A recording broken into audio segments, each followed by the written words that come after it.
Thank you for tuning in. Don't forget to visit our website, blastfromthepast247.com. That's blastfromthepast, the number 247.com. Coach on the road with the man RD. Taking our youngsters behind the scene on what it's like being a major league ball player. What has this experience been like for you?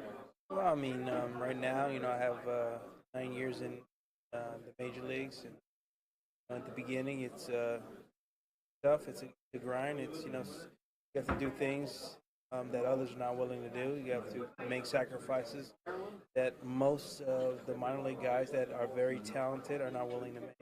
And a lot of that, has to do with focus, preparation, being prepared every day, mentally, being strong, because you're going to have a lot of downs, especially in baseball. A lot of downs meaning, you're not going to get ahead every time, not in baseball.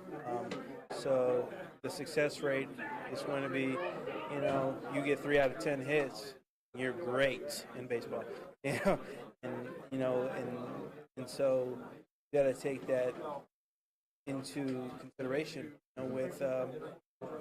with your day-to-day grind of going out there and having good at bats and learning, just getting better, trying to get better every day is a real key. A lot of kids think you guys in the big leagues, you guys just show up an hour before game time, walk out on the field, and you're ready to be a big league ball player. Well, that is the glory, that's the glamour that everybody sees. But nobody really gets to see the behind the scenes, and to make it at the highest level, you got to be willing to do some work. You want to get somewhere, you gotta put that work in. You got to learn a lot. You got to know. Obviously, you got to know what others fail to know. That's what makes us, a lot of these guys in this room, successful, because obviously we know how to be successful at this level, and just know that you don't even have to be the best guy. Just do the best you can do. And whatever that is, be the best player that you. Whatever you got to do, you got to be willing to do it. If not, then it's tough to make it. Tough to make it. I'm going to hit you with these last 2 questions. I know you got to keep moving. When I coach college ball, I always told my guys, if you want to make it to this level, you got to eat, drink, and sleep this game. Oh, that's like part of having a dream. That's part of having a focus on where you want to go. I mean, without a destination, you find yourself going anywhere. You have to have a mark on where you're shooting for. You have to have an aim that you're targeting. Otherwise, you might go anywhere. And I mean, if you don't have a goal in mind, or an aim. So I mean, it really takes a dream, having a dream, and sticking with it through the ups, through the trials. I mean, because that's where you learn the most. Going through the struggle is where you're going to learn how to not go through that struggle anymore. Let me take you back. When you first got that call you was making to the big leagues, walked in the locker room for the very first time and saw your uniform hanging up, what was that feeling like? I was like, because I dreamed when I was 10, 11 years old about making the major league. I was telling my mom I'm going to be in the major league. At 11, I'm going to be a major league baseball player. You just knew it. Huh? I just knew it, but you get, and when I got in that locker room, it was like, before I got in the locker room, it was like I was like floating for 4 days. I didn't know where I was, where I was going or coming. It was just like a dream come true. I mean, it was hard to explain because I haven't experienced that yet. Since it was something that's really amazing. Something that you spend all your life. You put all your energy, all your might, all your soul into something, and then when it happens, you're so excited, so comforted because all your work, all your hard work has paid off.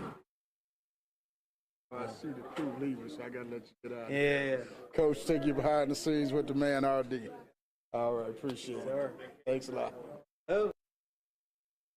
The coach, Mike, we made as we're on the road today, and we ran across the man for the White Sox, Mark Buehrle. How we doing today? I'm doing all right. How you doing? Just fine. You know, following your career as a Major League Baseball player, you've been a lifetime Chicago White Sox. You and Paul Konerko have become synonymous with the White Sox, the face of the Sox. How does that make you feel? Obviously, being with an organization or staying with one team for this long, which obviously doesn't happen in pretty much any sport, you know, it's awesome. It shows the loyalty to the White Sox, and you know, they wanted me back, and I wanted to come back. But just to be able to stay with one team for this long, and you know, it seemed like 2 years ago I was the young guy in here, and looking up to all these other older guys now, I'm kind of the old guy on the team, and you know, obviously been here second longest behind Konerko, but so I mean, it feels good. You know, you're 12 years now in the big leagues. 11 and a half. You know, when I coached college ball and I scouted for 5 major league teams, I've always told kids quickest way to the big leagues was pitching and catching. But I also told them the life of a pitcher was usually 2 to 3 years in the big leagues. Yeah, I've been fortunate. Obviously, haven't been on the DL. I haven't been hurt. You know, obviously, I'm not a hard thrower, so I think that takes some wear and tear off my arm. But yeah, I'm just thankful that you know, go out there and make my starts and try to stay healthy and try to win every time out there. For those youngsters watching this show, what type of routine do you have to go to as a pitcher to get yourself ready for the game? Well, and the day after you pitch, usually is your big workout day to kind of flush all your lactic acid out of your arm to try to get you up feeling a little bit better. And then usually have an ARM program that Herman and Brian, our trainers, have us do on the day 1 and day 3. Just doing different motions to try to strengthen all the little muscles in there to get ready for your next start. Lactic acid is what you use, some big words on us after? Well, it's just fluid, I guess, from throwing, and you know, doing so many repetitions that it just builds up some fluid in there, and once you run, it kind of flushes it out. Okay, because you just lost half of us out there. I mean, I don't know the total definition of it. I just know that a lot of people say people say it's lactic acid, so I don't know. When you think about your success, a no-hitter, the perfect game, at some point in time you go think about hanging this up for baseball. What do you want your legacy to be for those youngsters out there? Just know that I had fun every day I was here. Try to have as much fun as I can. You know, you don't know how long it's going to last, how long you're going to be in the big leagues. Obviously, injuries, teams don't want you to trade you, kind of stuff like that. So, just went out there and had fun. I tried hardest, tried to win every time I could, and you know, hopefully I went about the business the right way and made a lot of friends. Who were some of those players along the way that were mentors to you? Well, I mean, I think right now the biggest one would be Konerko. You know, everybody kind of says he's kind of the father figure of this team. Obviously, he's been around the longest, but just the way he goes about his business and handles himself, you know, with the media on and off the field, he's the type of guy that you kind of watch and see how he takes care of his business. You kind of follow his footsteps. Do you find yourself taking guys like Sales under your arm and mentoring them? I mean, I tell guys, younger guys, when they first get here, say, hey, if you know, if you need any questions, you know, come up and ask me. I'm not going to be the veteran guy that's going to lead you in the wrong direction or try to, you know, do all that hazing stuff. If you got a question about something, come ask me, and I'll try to help out as much as I can. But I don't see myself as too much of the teaching type. You know, some guys ask me how to throw certain pitches, and I'll work with them and tell them this is how I do it, but I can't tell them how to do it. I just kind of show them how I hold it, and this is how I throw it, and go from there. Now, when you look at yourself in this White Sox uniform, for those youngsters out there that's watching the show, you know, having coached college ball, I know it's competitiveness of pitchers to be number one. You know, you turn on ESPN, watch yourself on ESPN, number one of the pitcher staff. I mean, is there a little competitiveness among you pitchers? Yeah, I mean, I think you want to go out and if somebody's doing good, you want to kind of match them, go out there and try to do as good as he's doing. But obviously, I mean, everybody says guys are ace of the staff, guys number 5 guy. I mean, it's pretty much whoever has the ball that day that's the guy that we need to win. So, yeah, I mean, you obviously want to go out there and do the best you can and have people talk good about you. I mean, it's never fun having people talk bad about you, but you go out there and try to pitch good, and when you do that, stuff like that's going to happen. All right, now let me ask this last question. Take you back. You're a lifelong Chicago White Sox. Drafted, I believe, in the 32nd round? 38th round. 38th round. I missed it by a couple of notches. Don't tell the coach ain't doing his homework good enough. You went in the minor leagues, got that call to the big leagues. What was it like when you walked in this locker room for the first time and saw your big league uniform? It was I was pretty nervous. Luckily, when I walked in, it was a day game. I didn't get here until a little bit later, but they were already out here stretching. So I got in the clubhouse, got changed real quick, and they were running out. And everybody sitting in the circle, and I had to sit right in the middle of it first day. So I think I was more worried about all the rookie stuff. You're a young guy, you had to do a lot of different stuff, but it took a couple days to get kind of comfortable and kind of get your feel on the team and everything like that. Did you win your first game? I made a relief appearance that day, actually, the day I got called up, and I gave up a run or two against the Brewers in my first big league start I did in Minnesota. Do you envision yourself playing with any other team other than the White Sox? Oh, man, I'd like not to, but obviously this is a big off season for myself and for the White Sox. I don't know what they're going to be doing, what route they're going to go, so I'd like to come back here and pitch a couple more years possibly, but don't know what route they're going to go, and we'll just kind of play by ear. Coach, taking youngsters behind the scene with the man for the White Sox, Mark Buehrle. All right, appreciate it. Don't forget to visit our website, blastfromthepast247.com. Welcome back to Talk to Me with the coach, Mike Reed As we're on the road once again, taking you behind the scenes on what it's like being a major league ball player. And I got the man here for the White Sox, Vince Velasquez. Vince Velasquez. Y'all know Coach is good at putting your name. Pleasure, man. Thanks, Mike. So, we're taking our youngsters behind the scenes on what it's like being a major league ball player.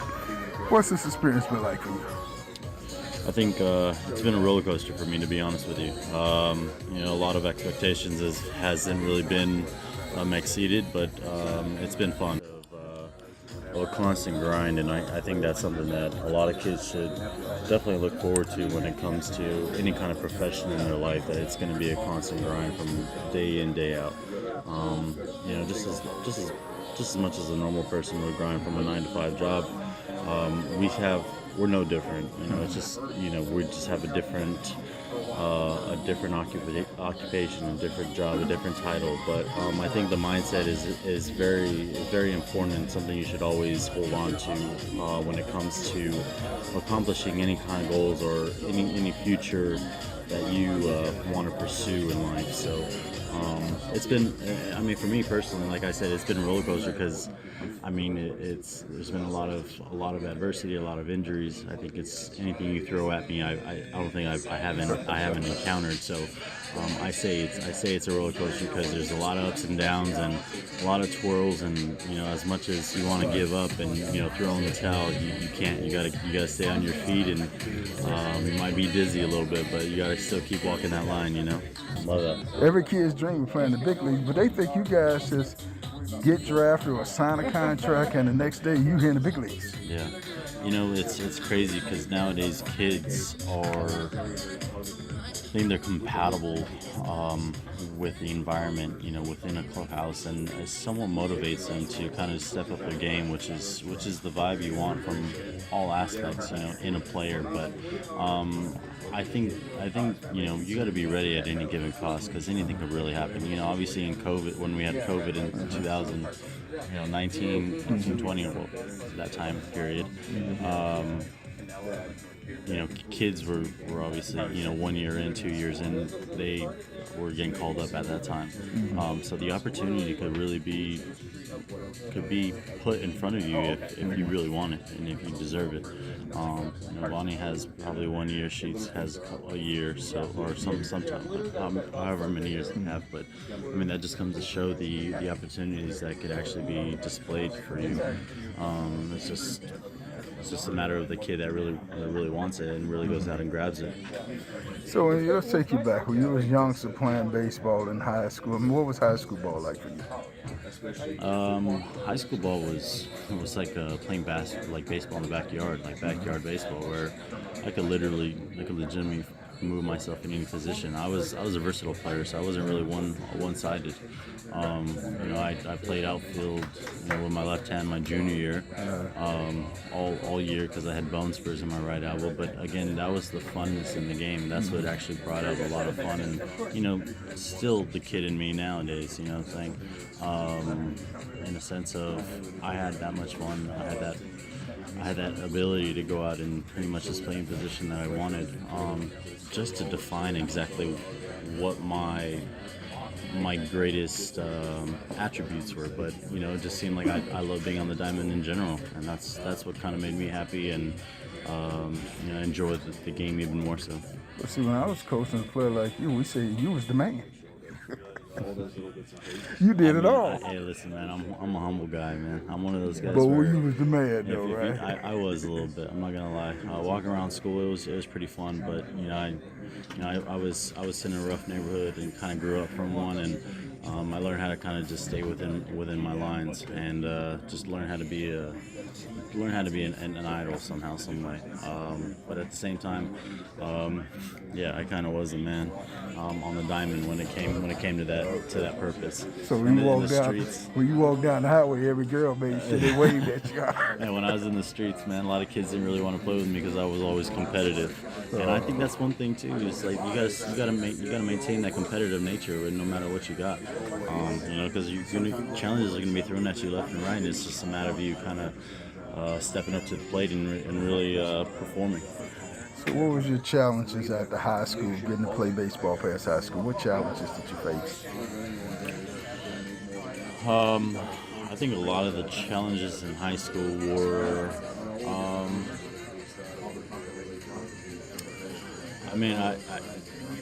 I think was just trying to find consistency. Obviously as a kid, we have this, like I said, even now we have high expectations, and we try to exceed those expectations by, performance, or trying to, not so much persuade, but somewhat try to prove someone else's, false information that may be thrown at you or about you. You try to go out and you try to prove them wrong. People tell you how good you are, and then you go out and you have a bad game, and it's just trying to learning how to how to turn that page and start all over the next day, because kids kind of hold on to that grudge a little bit, in a sense of, man, by having all this pressure, I got to do better in the next game. I got to do better in the next game or next at bat. And like I said, that's where the humbling mentality comes in, and there's a lot of games, especially with us. There's a lot of 162 games. Like, we got to learn how to kind of just stay within our means and find ways to maintain on top in any kind of category that is in front of us. But again, at a young stage, I think kids nowadays they're realizing a lot more than what I was in. But I think it's just a matter of kind of just being all open eyes and ears, and taking for what it's worth. All right, let me get you these last two questions. I know you got to get yourself ready mentally for the day's game. As a scout, I've always told my guys it's about being seen, getting noticed, get attention. What did you do to get the scouts' attention? My dad actually recorded we hired someone who was a local reporter.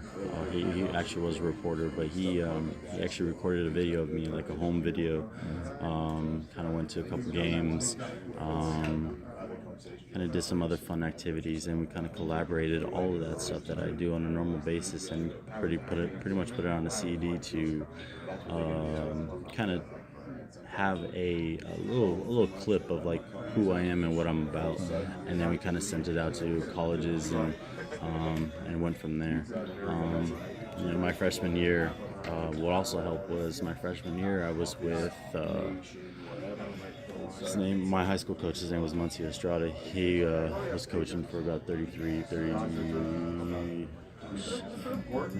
years in high school at Gary High School, where I went, and he was tied with a lot of people. He was very well connected with a lot of people, and that helped me out, kind of promote myself to play for a scout ball team out in Norfolk High School, and then I ended up kind of making my way from there. So my dad always told me, man, like, I'll definitely set up the stage. You just have to do the performing.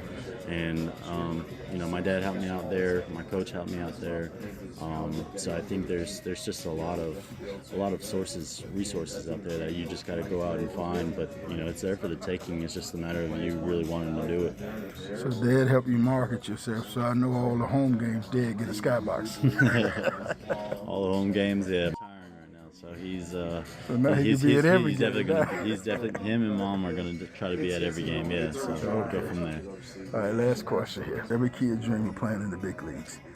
VV in the big leagues. When you got that call up, you was going to the big leagues. Walked in that locker room for the very first time. Saw your locker uniform hanging up. What was that feeling like?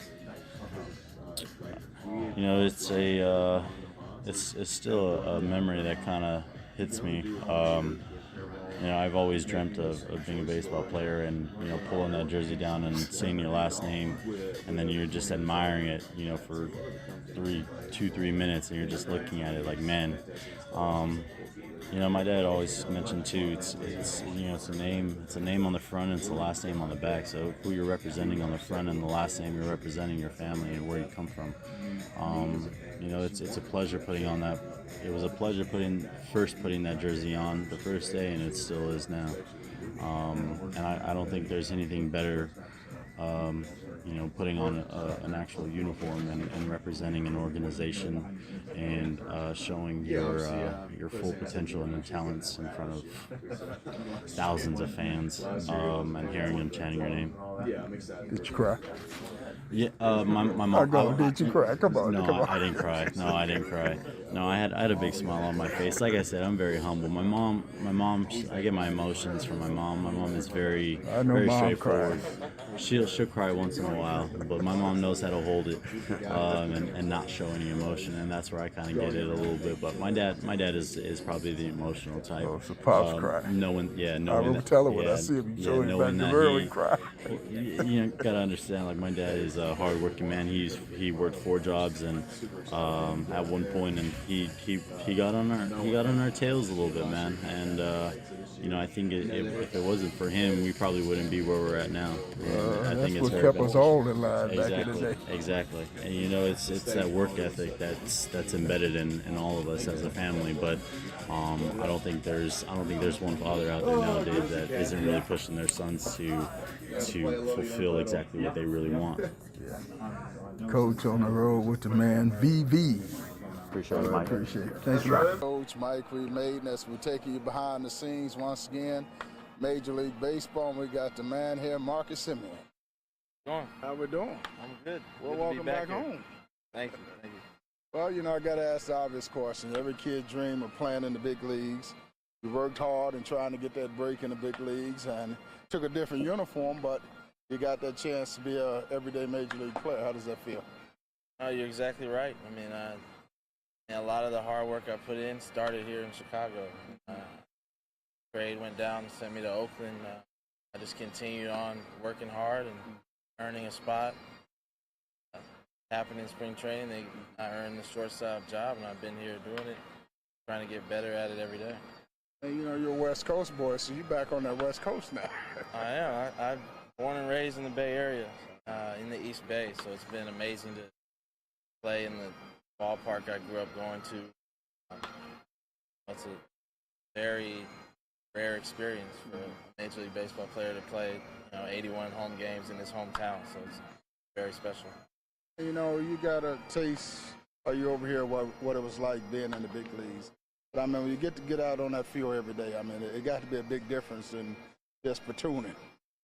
Yeah, I mean, you're able to work out things that you're able to go out there every day. The next day you can work on something you did wrong the last day, and instead of waiting a couple days maybe, or whatever the case may be. So it's been nice. Unfortunately, we haven't had the season that we wanted to, but as a ball player on this team, I can only do what I can each day to help us better. So working on 162, do you get up now some days and that body still be wanting to lay in the bed? Yeah, I mean, it's a long, long season. I mean, I've learned from guys like Alexi Ramirez here how he does it every day. You got to take care of your body, take care of your mind as well, because that's half the battle right there. It's such a mental grind. can do those things and manage those things, it'll be all right. What do you do differently to get yourself mentally prepared, knowing every day pretty much you're in the lineup? I think it's a lot of preparation. Being able to know who you're going up against every day. What these pitchers going to do to you? You're an everyday guy. They got a lot more video on you. They got a lot more scouting report on you. So you want to be able to make those adjustments to these guys because they're not going to keep throwing you the same pitches every time. They're going to figure out how to get you out. So you got to make your adjustments. And did they call you rookie over here since it's your first year? No, not too much. Everybody's been great over here. We got a good, close group here.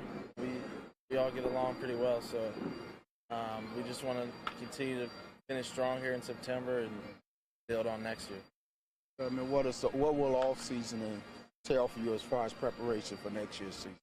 A lot of the same things, just conditioning my body. I'm going to add a lot more defensive stuff in there so I can learn from what I did this year and get better and come back better next year on defense. Coach taking youngsters behind the scenes with the man. Appreciate it. All right, thanks a lot. Good luck. Thank you for tuning in, and I hope you enjoyed the show. Don't forget to visit our website, blastfromthepast247.com. That's blastfromthepast, the number 247.com. Make sure you tune into the next show with the coach. Peace out. To mean to you to be a starting shortstop, for starting? A lot. Just coming here from the jump and just grinding, all the way, to here now, just to see what it started at, it's just, it's a blessing, and, I'm very thankful, to be able to, be selected to start. Is this different from being named to the team, but having a fan vote and having, kind of popular support? Yeah, definitely. Last year I got left on deck, so I got a chance to get that back. I know I'm gonna get that back this year, so it's pretty cool. So I'm definitely excited about it for sure. That means something that you're getting out there. You're gonna be there from the as you said, from the jump this year. Yeah, definitely. I'll definitely remember, getting that back and at least starting. I'll definitely remember that for sure. Other than not getting the at bat, anything else you want to do that you didn't get a chance to do last year? No, just continue to keep going and keep growing. So when were you told that you officially made it? Earlier today. So before we knew. Mm-hmm. You kept it a secret. Yeah, why would I tell y'all?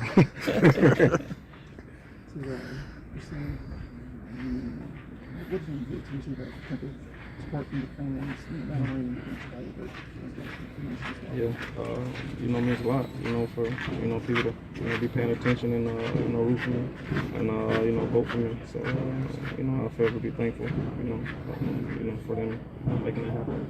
How would you kind of analyze this game? I mean, you guys jumped out, had a rough couple innings, and then fought until the end. Obviously, had the game-winning run. Yeah. Hit her up there 3 different times. Yeah, definitely different. But we just got to keep grinding. Keep coming to the ballpark, trying to get better every day. Keep trying to be, good teammates.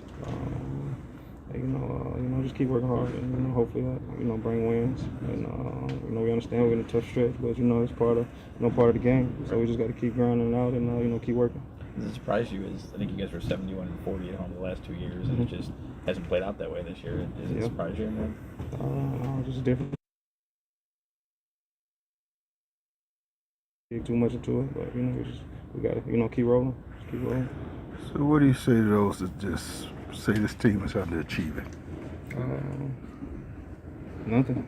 We just keep working and try to change their opinions and and just keep working. Hopefully, hopefully everything can change for sure. Is it a different chemistry from last year to this year? No, everybody's all in. We understand. What we're trying to do. We just gotta go out and be better and keep working and hopefully that bring wins. You had a little slow start to this homestand, but hitting the ball hard the last 2 nights. You feel like you've kind of found your rhythm at the plate again. Yeah. I just been grinding it out. Through this stretch, and just trying to find that feeling back. I feel like everything's coming back. I had some pretty good swings yesterday and today. So, hopefully everything, continue to keep clicking. You okay, Play- Tim? That pitch get you in the Yeah, I'm fine. shoulder? Or? Yeah, I'm fine. So, Play it second, momentum.